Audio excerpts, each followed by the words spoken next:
RK நகர் இடைத்தேர்தலில் TTV தினகரனின் வேட்புமனு ஏற்கப்பட்டுள்ளது. அந்நிய செலாவணி மோசடி வழக்கு நிலுவையில் இருப்பதால் டிடிவி தினகரனின் வேட்புமனுவை நிராகரிக்க வேண்டும் என திமுக வேட்பாளர் மருது கணேஷ் வலியுறுத்தியிருந்தார்.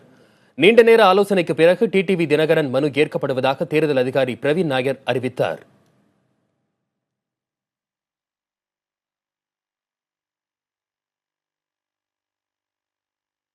கழகத்தினுடைய துணை பொதுச்செயலாளர் டிடிவி தினகரனுடைய மனு ஏற்கப்பட்டது. திமுகவினுடைய அப்ஜெக்ஷன் அதை நிராகரித்து தேர்தல் அதிகாரி அவர்கள் ஆணை பிறப்பித்துள்ளார்கள்.